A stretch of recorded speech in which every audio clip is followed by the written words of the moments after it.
अंतरराष्ट्रीय युवा विद्वान, जैन दर्शन में यूनिवर्सिटी टॉप व गोल्ड मेडलिस्ट, जैन सिद्धांत एवं न्याय विषयों को सरलता से समझाने वाले, यूएसए, इंग्लैंड, ऑस्ट्रेलिया आदि अनेक देशों में जैन धर्म की महती प्रभावना करने वाले, पंडित टोडरमल पुरस्कार, युवा विद्वत रत्न आदि अनेक पुरस्कारों से सम्मानित मूर्धन्य विद्वान डॉक्टर संजीव कुमार गोधा जयपुर द्वारा जानिए धर्म का मर्म। इस कार्यक्रम के पुण्यार्जक हैं पूज्य पिताजी एवं माताजी श्री बाबूलाल जी जैन एडवोकेट एवं श्रीमती विद्या जैन की पुण्य स्मृति में संजय जैन, सविता जैन, सोहेल जैन, अपूर्वा जैन, स्वप्निल जैन व रेयांश जैन, फर्म पारस महल ज्वेलर्स, विदिशा।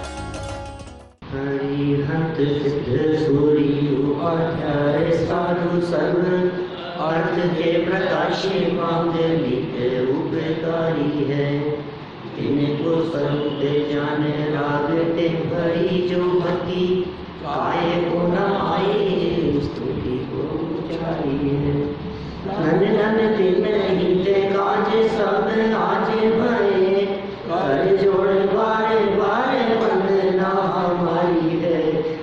मंगल कल्याण सुख ऐसो हम चाहत है, हो मेरी ऐसी दशा जैसी तुम नारी है, हो मेरी ऐसी दशा जैसी तुम नारी है, हो मेरी ऐसी दशा जैसी तुम नारी है।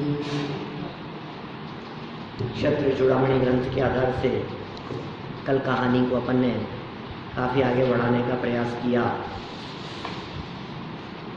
जीवनधर कुमार जब किसी जंगल में विश्राम कर रहे थे, रुके हुए थे, तो वहाँ एक विद्याधरी आ गई, हाव भाव से उन्हें आकर्षित करने का प्रयास किया। यह सब देख करके वे उसकी चाल को समझ गए, उन्होंने मुख मोड़ लिया और वहाँ से गमन करने लगे। सावधान रहना चाहिए, फिर बहुत सारी नीति की बातें बतलाई। फिर उस विद्याधरी ने निकट आकर जीवनधर कुमार से एक मनगढ़ंत कहानी कहना प्रारंभ किया कि मेरे भाई के साले वो मुझे उठाकर ले गए थे और पत्नी के डर से जंगल में छोड़ दिया। आप ही जैसे महापुरुष मेरी रक्षा कर सकते हो, इस जंगल में मैं अकेली हूँ, मेरी रक्षा करने वाला कोई नहीं है, मुझे आप बचा लो। जीवनधर कुमार कुछ भी कहते, सोचते, बोलते, उसके पहले ही कुछ आवाज़ उनके कानों में पड़ी और जैसे ही कुछ आवाज़ पड़ी वो विद्याधरी तो भाग गई और एक व्यक्ति सामने आया जिसने कहा कि मैं अपनी पत्नी को यहाँ छोड़कर गया था पानी लेने के लिए और वो मिल नहीं रही है, वो पतिव्रता स्त्री जरूर किसी संकट में होगी, आप ही बतलाओ क्या करूं। जीवनधर कुमार पूरी स्थिति को समझ गए और समझ लेने के पश्चात उन्होंने कुछ उस महापुरुष जो आया था व्यक्ति, उसे कुछ उपदेश देना प्रारंभ किया। अब उस उपदेश से हम बात को यहाँ आगे बढ़ा रहे हैं। देखिए, पेज नंबर है 347, 347, 55 नंबर का यह श्लोक है। उपकार की बात कह दी, धर्म मार्ग में लगाना ही सबसे बड़ा उपकार है। माने किसी भी व्यक्ति को जो दुखी हो, अच्छा दुखी व्यक्ति का क्या करें बताओ, उसका दुख दूर करने के लिए बोलो। जैसे हम लोक व्यवहार में सांत्वना कह करके पुकारते हैं, सांत्वना कहते हैं अपन। किसी के घर में जवान मौत हो गई हो, हम उसके घर में जाके क्या करते हैं बताओ? सांत्वना। आप क्या कर सकते हैं? ऐसा थोड़ी ना कह सकते हैं कि आपका बेटा मर गया, कोई बात नहीं, एक काम करो आप हमारे बेटे को ही रख लो, आप अपना बेटा समझ लो। कुछ हो थोड़ी हो सकता है। कुछ ना कुछ सांत्वना ही देंगे ना कि भाई अब जो हो गया, क्या कर सकते हैं, क्या किया जाए। मेरा कहने का मतलब यह है कि वचनों के माध्यम से किसी भी व्यक्ति के चित्त की आकुलता कम हो सकती है। किसी भी व्यक्ति को यदि टेंशन मुक्त करना हो तो उसके लिए कोई दवाई काम नहीं आती, उसके लिए मधुर वाणी से कहे गए कुछ शब्द काम आते हैं, कुछ वाक्य काम आते हैं। अब जगत के जीव न मालूम किन किन कारणों से दुखी हैं। कोई धन की कमी से दुखी है, तो कोई धन की अधिकता से दुखी है।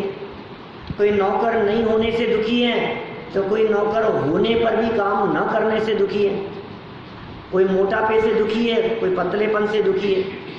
कोई दुनिया में हर व्यक्ति दुखी है। अब उपाय बताओ क्या है? तो कहा उपाय एक ही है, हितोपदेश। यही उपाय है। निर्धन व्यक्ति के दुख दूर करने का उपाय उसे धन दिला देना नहीं है। फिर सब गरीब है, सब दुखी है, क्या करें दुख दूर करने के लिए? धन दे उसको। नहीं नहीं नहीं, ये उपाय नहीं। कोई व्यक्ति बीमार है, इसका दुख दूर करने का उपाय क्या है? बोले इलाज कराओ। ये उपाय नहीं है।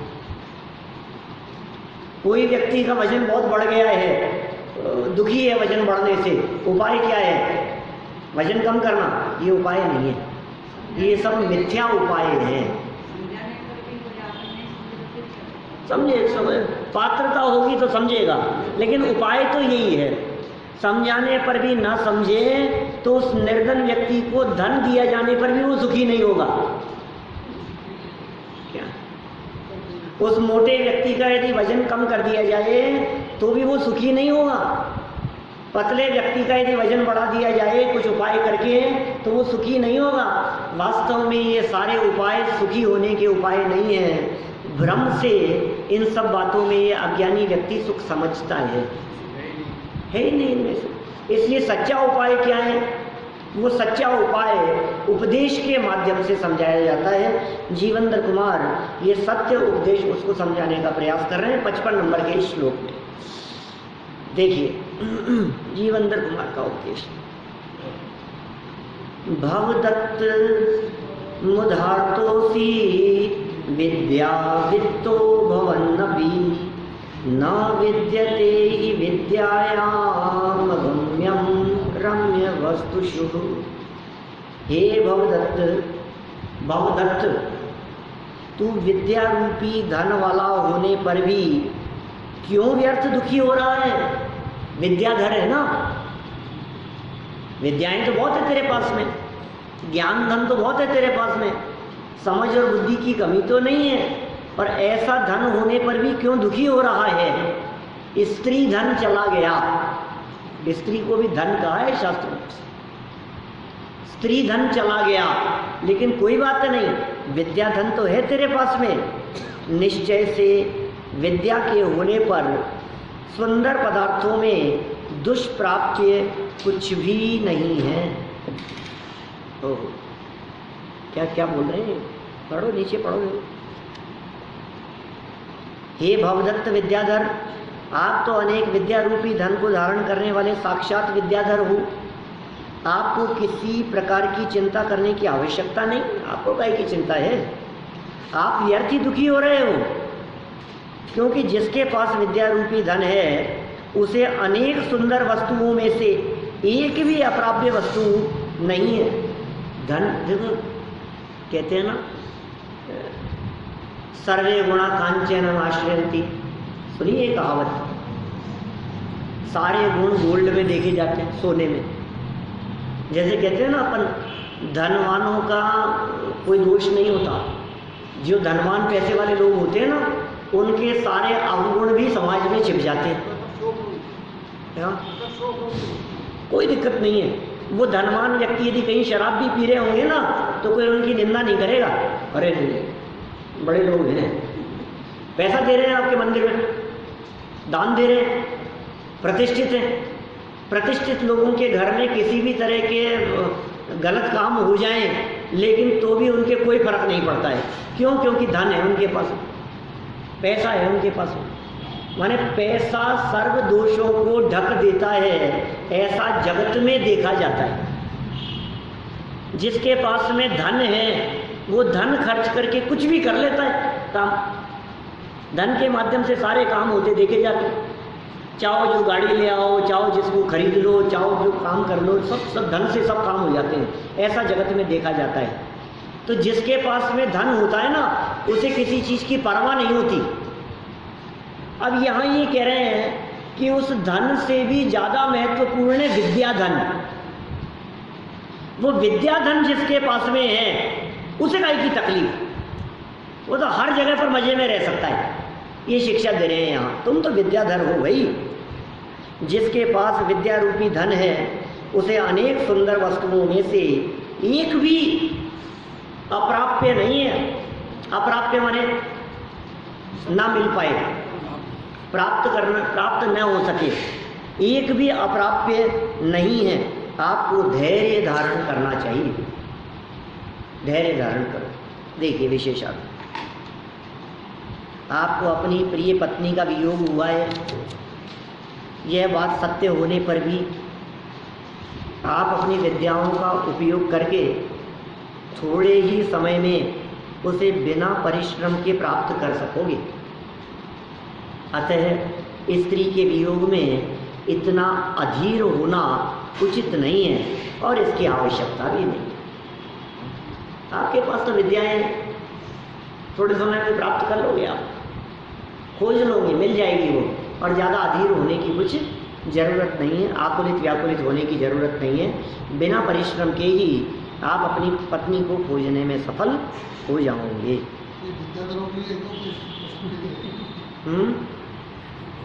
विद्याधर का उपदेश है, विद्याधर को उपदेश दिया जा रहा है, वैसे आम पब्लिक को नहीं है। ये नीतिकारों की बात नहीं,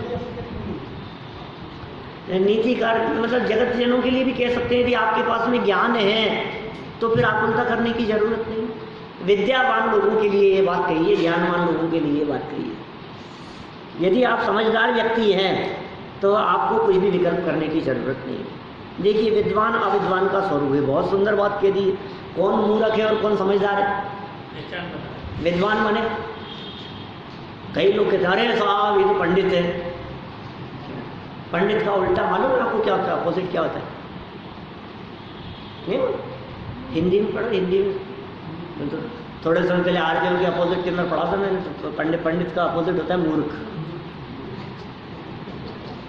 क्या आपको यदि ऐसा लगता है किसी की आप पंडित कह करके मजाक बना रहे हो तो इसका मतलब ये है कि वो तो पंडित है और हम कौन है? क्या जो पंडित नहीं है वो मूर्ख है, जो विद्वान है वो तो ज्ञानी है, समझदार है, और जो अविद्वान है वो मूर्ख है। मूर्खों का क्या लक्षण है और विद्वानों का क्या लक्षण है, ये बात यहाँ कही जा रही है। आप लोग भी विद्वान हैं, कोई मूर्ख नहीं है। क्या?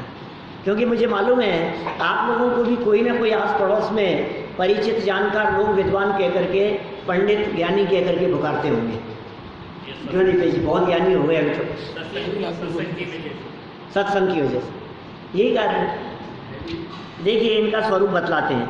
नभश्चर न कश्चित्स्याद्वि पश्चिद विपश्चितो विनिश्चल शुचोर्भेदो यतश्चन कुतश्चन।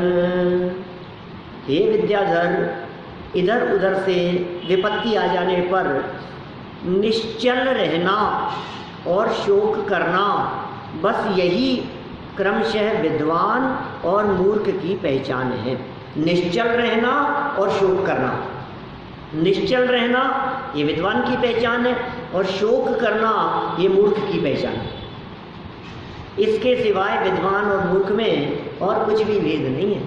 तुम तो विद्वान नजर आ रहे हो, तुम निश्चल रहो, शांत रहो। देखो ना समझ मूर्ख व्यक्ति धैर्य खो बैठता है, आकुलित व्याकुलित हो गया, धैर्य नहीं रहा, अब तो बस पता नहीं क्या हो गया दिमाग में, मेरे तो बस मैं तो कंट्रोल में नहीं है। तो ये ठीक नहीं है स्थिति। आप दिमाग आपका है ना, कौन कंट्रोल में रखे बताओ? नहीं मैं क्या करूँ, मेरे तो कंट्रोल से बाहर हो जाती है ये बात। मेरे को जब गुस्सा आता है ना भैया तो फिर मैं ऐसे हो जाता हूँ जैसे पागल हो गया हूँ। तो भैया किसको आता है गुस्सा? कौन होता है पागल? आप कंट्रोल करो खुद, किसी और के ऊपर दोषारोपण करने की कहाँ जरूरत है? ये मूर्खता का लक्षण कह रहे हैं।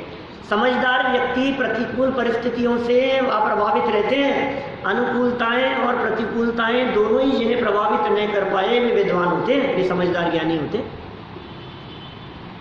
अब हम समझदार हैं कि नहीं, हम समझदार हैं कि मूर्ख हैं, ये कब पता लगेगा? ये तब पता लगेगा जब कोई आफत आएगी, जब कोई आपत्ति आएगी तो पता लगेगा। ऐसी परिस्थिति में आप क्या करते हैं? ऐसा संकट आ जाने पर आप क्या सोचते हैं, क्या करते हैं, क्या स्टेप उठाते हैं, उससे पता लगे। निर्णय मुख्य रहा। देखो ज्ञानी धर्मात्मा पुरुष बड़े से बड़े संकटों के काल में भी धैर्य नहीं खोते, हिम्मत से काम लेते हैं।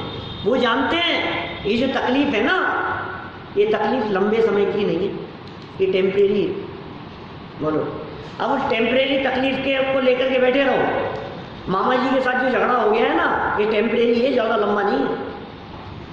क्या ये सच है? ये क्या पत्नी के साथ में झगड़ा हो जाए ना कि बच्चा पलट करके सामने जवाब दे देवे, तो समझ लेना ये लंबे समय चलने वाला नहीं है। दीपेश जी अभी जवाब दे दिया है, थोड़ी देर में आकर के खुद ही बोल लेगा। ऐसा थोड़ी ना कि उस गुस्से में आप ये डिसीजन ले लो कि मैं इसको जायदाद से बेदखल करता हूँ, ऐसा आप निर्णय ले लो। लेकिन क्रोध में निर्णय गलत ले लिए जाते हैं, भावुकता में निर्णय गलत ले लिए जाते हैं।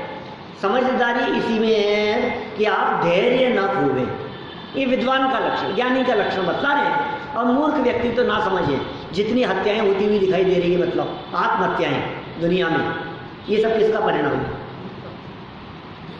मूर्खता का परिणाम है। दुनिया में जितनी आत्महत्याएं हो रही है, जितनी हत्याएं किसी के माध्यम से की जा रही है, जितनी गलतफहमी में काम होते हुए दिखाई दे रहे हैं, वे सारे के सारे मूर्खतापूर्ण काम हैं, जो प्रतिकूल परिस्थिति विपत्ति आ जाने पर शोक करने लग गए, परेशान हो गए, बेचैन हो गए, दिमाग काम नहीं कर रहे हैं, क्या कर रहे हो? ये मूर्खों के लक्षण बतलाए इन्होंने। कितनी सुंदर बात कह दी। क्या सर? धैर्य तो ये पूछ रहे हैं, धैर्य का आधार समझा दो। धैर्य कैसे बनता है? धैर्य तत्व ज्ञान के अवलंबन से आता है। जब हाँ सही बात है, ये बहुत सही कि प्रथमानुयोग पढ़ने से बहुत धैर्य मिलता है। इन्होंने हमारे साथ कितना बुरा कर दिया, इन्होंने हमारे साथ कितना बुरा कर दिया, किसने तुम्हारे साथ कितना बुरा कर दिया, प्रथमानुयोग उठा करके देखो। क्या सही बात है।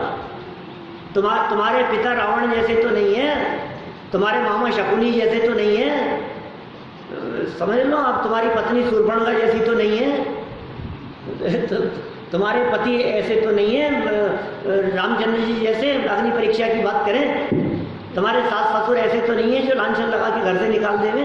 तुम कल्पना तो करो जरा, प्रथमानुयोग उठा करके तो देखो। आपको कदम कदम पे ऐसी ऐसी कहानियाँ मिलेगी, जिन कहानियों को देख करके आपको हिम्मत मिलेगी, बल मिलेगा। लेकिन वो कहानियाँ मात्र नहीं, उसके साथ साथ में तत्व ज्ञान का बल हो, वेद विज्ञान हो, उसके साथ में समझ हो, क्रमबद्ध पर्याय की बात ख्याल में आए, कर्म के उदय की बात ख्याल में आए, कण कण की स्वतंत्रता की बात ख्याल में आए, निमित्त उपादान का विचार करके स्वतंत्र परिणमन ख्याल में आवे। ये तो बहुत फॉर्मूले हैं अपने पास में, तो बहुत सारी बातें हैं भैया। इन बातों के बारे में गहराई से हाँ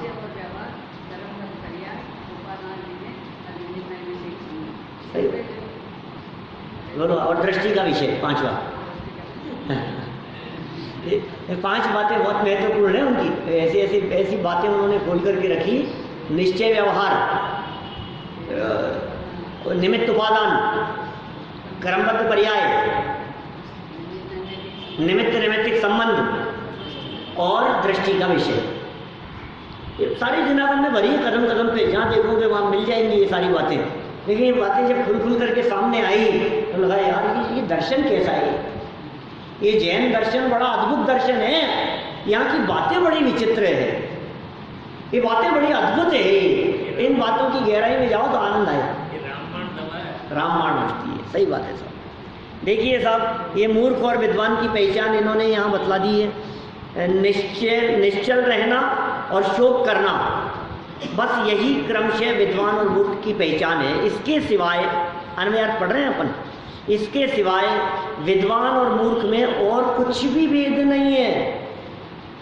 कैसे पता लगे कौन मूर्ख है, बताओ,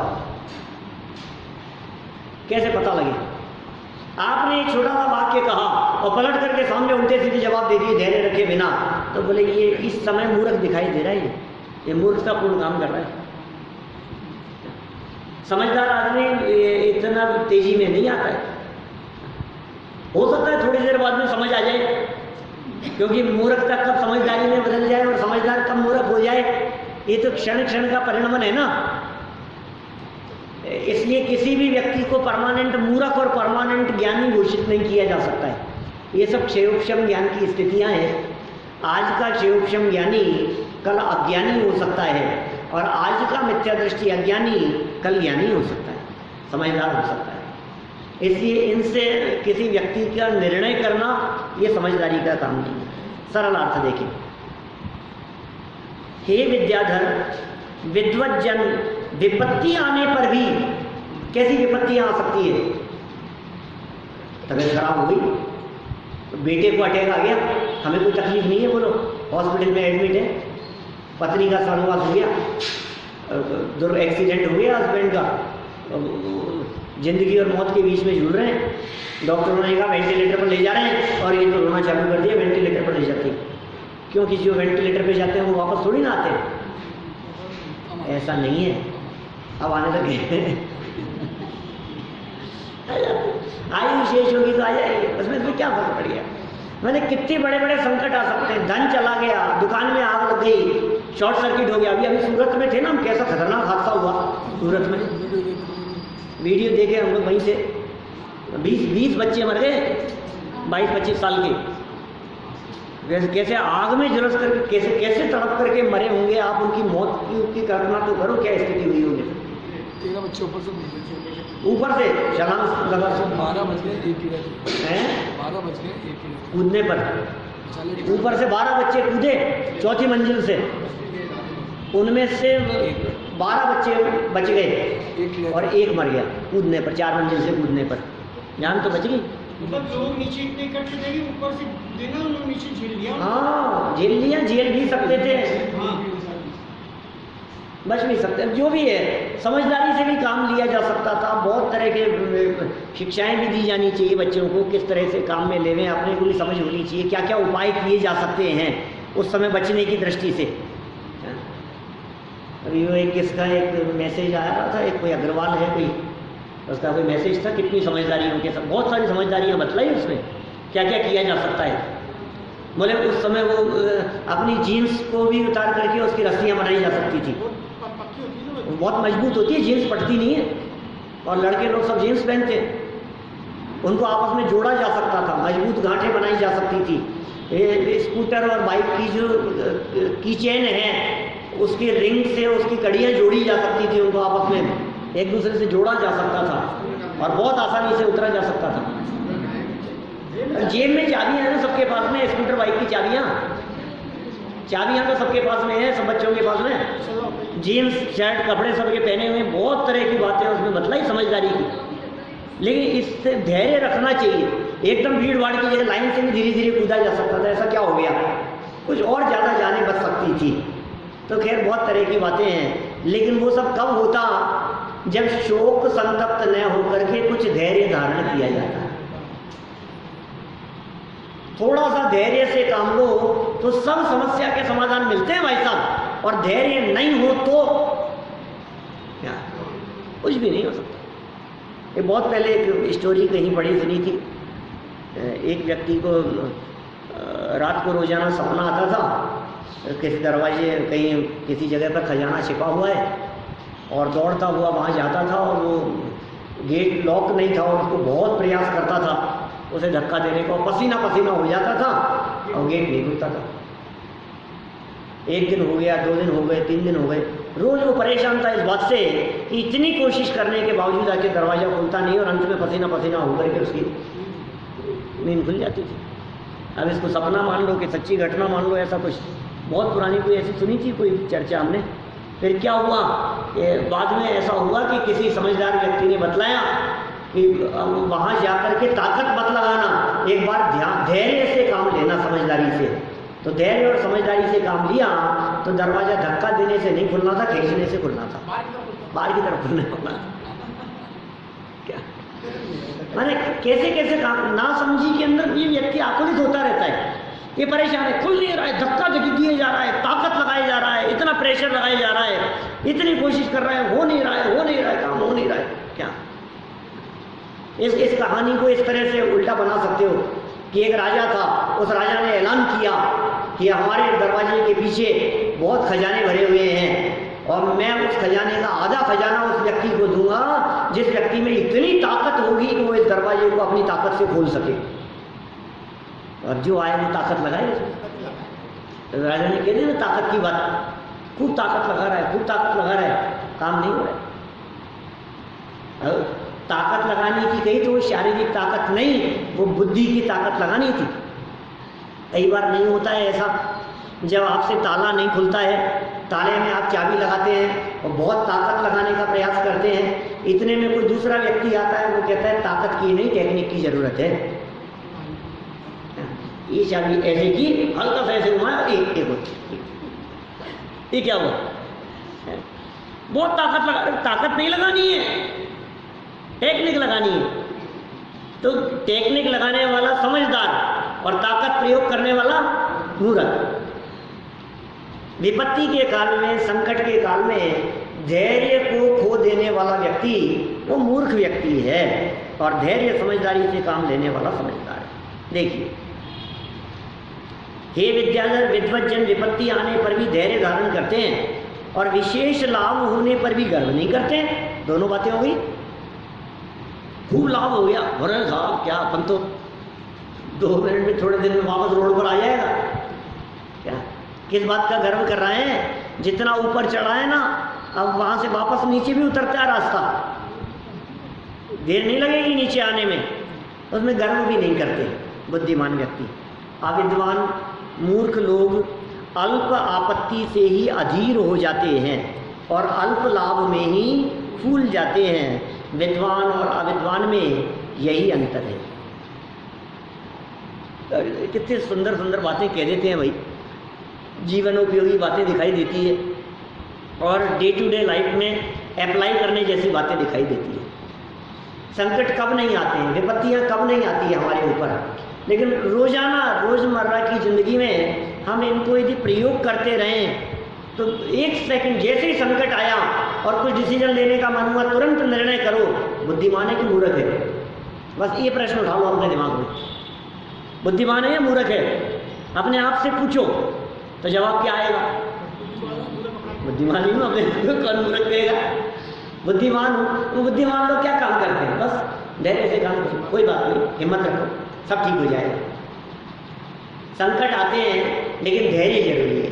बुद्धिमान की युक्ति सूझ जाती है, शांत चित्त होता है ना, शांत चित्त होने की वजह से बुद्धिमान व्यक्ति को युक्ति सूझ जाती है, उपाय दिख जाता है उसको, और मूर्ख व्यक्ति को कोई उपाय नहीं दिखाई देता है। तो आप उपाय करें, आप बुद्धि से सोचें प्रयत्न पूर्वक। देखिए क्या कह रहे हैं, यदि विपत्ति और संपत्ति आने पर दोनों समान रूप से अधीर और प्रसन्न हो तो फिर इन दोनों में कोई अंतर ही नहीं रहेगा। और ऐसा जिस पर बीतती है उसे ही पता लगता है, कहना बहुत आसान है, यहाँ गद्दी पर बैठकर माइक पर आप बड़ी बड़ी बातें कर लो, लेकिन सच्चाई तो ये जिस पे बीतेगी उसे ही पता लगेगा, हमारी हम ही जानते हैं। ऐसे वाक्य खूब सुनने को मिलते हैं, हमारी हम ही जानते हैं साहब, आपको क्या पता है हमारे ऊपर क्या बीत रही है, कितने बड़े संकट आ गए हैं। यानी हमें नहीं करना है कुछ भी। आचार्य देव ये कह रहे हैं, आप जो करोगे उससे ये इस बात की पहचान होगी कि आप मूर्ख हो या समझदार, आप मूर्ख हो या विद्वान, इससे पता लगेगा। देखो आप टोडरमल जी का धैर्य, कितना बड़ा संकट आ गया, आपके ऊपर इतना बड़ा संकट तो नहीं है कि आपको रस्सी सांकलों से बांध करके कहते हाथी के पैर के नीचे घुसलवाओ इसको, इसको मौत देने के लिए सामने कोई खड़ा हो, ऐसे संकट तो नहीं आया कभी। और फिर भी हंसते मुस्कुराते हुए उन्होंने धैर्य बुद्धिमानी से काम लिया। उन्होंने अति संक्लेश भावते मरियो, घोर शुभ्र सागर में परियो, छेड़ावा की लाइन है। अत्यधिक संक्लेश परिणामों से मरता है तो मर करके नरक में चला जाता है। शुभ्र सागर नरक का पर्यायवाची है, संक्लेश परिणामों से मर करके नरक में चला जाएगा। इसलिए परिणामों में संक्लेश पना नहीं हो। आपको मालूम राजा श्रेणिक नरक कैसे चलेगा? संक्लेश परिणामों से भरे थे। तीर्थंकर कर्म प्रकृति बांध रहे हैं, अभी तीर्थंकर कर्म प्रकृति बन रही है, उसके बावजूद नरक में चले गए कि हाँ अति संक्लेश भावते मरे, संक्लेश परिणामों से मर गए। दिपेश जी अगले जन्म में, वो अगले भाव में नरक से निकलते ही डायरेक्ट तीर्थंकर बनने वाले राजा श्रेणिक जी। पहले तीर्थंकर बनेंगे आगे आगामी 24 की, भविष्यकालीन 24। आपने दर्शन किए हैं उनके कई बार, त्रिकाल 24 के जहाँ जहाँ किए हैं, आर जी में, पकौड़ा जी में, जहाँ जहाँ आपने दर्शन किए हैं, त्रिकाल 24 चाहे शिखर जी में किए हों, उनमें भूतकाल की 24 वो तो हो चुके, वर्तमान 24 आदिनाथ से महावीर भगवान तक, और भविष्यकालीन 24 उसमें महापद्म पहले तीर्थंकर, महापद्म ये राजा श्रेणी के हैं जो भविष्यकालीन 24 के पहले तीर्थंकर होंगे। हाँ आवा में भी, आवा में भी। चलिए देखिए क्या कह दिया यहाँ, हे भवदत्त विद्याधर, आप अनेक विद्याओं के धनी और विद्वान हैं, आपको इस प्रकार चंचल चित्त होना शोभा नहीं देता। ये बात आपको शोभा नहीं देती। आप विद्याधर हो यार, आपसे तो अच्छे हम बिना विद्याओं वाले ही अच्छे हैं। ये इतनी विद्या लेकर के आपने क्या काम किया? फिर इतने आंकड़े दिखाई दे रहे हो तो तुम समझदार होकर के क्या काम किया? इतने पढ़े लिखे होकर के ऐसे काम कर रहे हो आप? इतने पढ़े लिखे होकर के आत्महत्या करने की कोशिश कर ली, मूर्ख हो, फिर तुम्हारी सारी पढ़ाई लिखाई बेकार हो गई। ये क्या किया तुमने? तुमने कैसे कैसे सोचा, कैसे तुमने ऐसा, तुमने तुम्हारे मन में ऐसा विचार कैसे आया? इतने समझदार, इतने पढ़े लिखे होकर के तुम माँ बाप को उल्टा सीधा बोल रहे हो, फिर तुम्हारी सारी पढ़ाई लिखाई बेकार हो गई, फिर किस काम आ गई? समझ में आ रही है बात? माने वो शिक्षा जो है, विद्या विद्या ददाति विनयम, नीतिकारों का श्लोक है। विद्या विनय प्रदान करती है, और विनय यदि नहीं आई है तो विद्या ही नहीं है। हाँ, तो आचार्य अमृतचंद्र स्वामी ने पुरुषार्थ सिद्धि उपाय में उसके चौथे श्लोक में शिष्य के लिए विनय शब्द का पर्यायवाची दिया है। शिष्य का पर्यायवाची क्या है? विनय। जिसमें विनय हो वो शिष्य। पढ़े लिखे व्यक्ति के पास में विनय होना बहुत जरूरी है। विनय हो, विनम्रता हो, विनम्रता और विनय जहाँ होगी इसका मतलब है वो समझदारी का लक्ष्य। चलिए, इस प्रकार चंचल चित्त होना शोभा नहीं देता। हाँ, सही बात। ये जो वाक्य बोलो, संस्कार के बिना सुविधाएं पतन का कारण है। सुविधाएं बहुत है, संस्कार क्या है? विनय संपन्नता ये संस्कार है। अब विनयवान नहीं है, क्या क्या हुआ? जब आपके आते ही पहले जो बच्चा आकर के पाँव ना छुए तो फिर इसका मतलब क्या हुआ? विनय नहीं, विनय झुकना सिखाता है। विनम्रता में व्यक्ति झुकता है। इसे जो विनय संपन्नता पर मेरे प्रवचन 16 कारण पे वो सुनो तो ख्याल में आए बात। या उत्तम मार्दव धर्म का जो प्रकरण है 10 लक्षण में, उसमें विनय की खूब चर्चाएं करता हूँ। अभी तो प्रसंग नहीं है, लेकिन विनय से होने वाले लाभ बहुत चर्चा। चाहे पृथ्वी का उदाहरण लो, चाहे वृक्ष का उदाहरण लो, जो जो फल लगते हैं त्यों नीचे झुकता है। हाँ, झुकने वाले को मिलता है। जो झुकता है वो प्राप्त करता है, जो झुकता नहीं है उसे प्राप्त नहीं होता है। इसके लिए वो मटकी का उदाहरण है।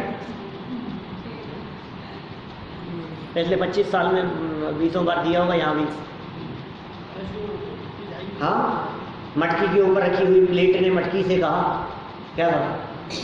मटकी के ऊपर प्लेट रखी थी, वो प्लेट ने नाराज होकर के मटकी से कहा कि मटकी बहना, मैं आपसे बहुत नाराज हूँ। बोले क्यों? कि जो कोई भी आपके पास में आता है सबको पानी पिलाती हो और मुझे प्यासा रखती हो।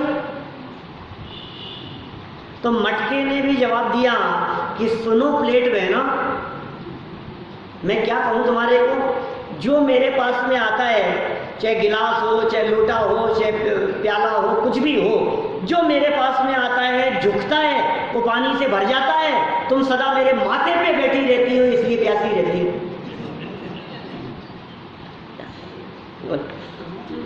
जो माथे पे बैठा रहेगा वो सीख नहीं पाएगा, और जो झुकेगा, जिसमें जो झुका उसने प्राप्त कर लिया, वो भर करके निकलेगा। हाँ हाँ, जो भी कुएं में बाल्टी गई, झुकी तो लेकर के आएगी, पानी भर करके आएगी। और झुके नहीं, अब वो सीधी रहे बाल्टी तो क्या होगा बताओ? जब तक वो बाल्टी टेढ़ी नहीं होगी, झुकेगी ही नहीं तब तक भरेगी नहीं। क्या झुकना जरूरी है। चलिए आगे चलते हैं अपन। पातिव्रत्य की दुर्लभता। ओहो, क्या दुर्लभता बतला रहे हैं। सीता जैसी समझ लो आप, क्या अंजना जैसी, कि जिन सतियों की चर्चाएं पुराणों में आती है, ये सब उन सतियों का उल्लेख है। बहुत दुर्लभ है भाई ये, लेकिन ये वही मेरे ख्याल से उपदेश दे रहे हैं जीवेंद्र कुमार। इस कार्यक्रम के पुण्यार्जक हैं पूज्य पिताजी एवं माताजी श्री बाबूलाल जी जैन एडवोकेट एवं श्रीमती विद्या जैन की पुण्य स्मृति में संजय जैन, सविता जैन, सोहेल जैन, अपूर्वा जैन, स्वप्निल जैन व रेयांश जैन। फर्म पारस महल ज्वेलर्स, विदिशा।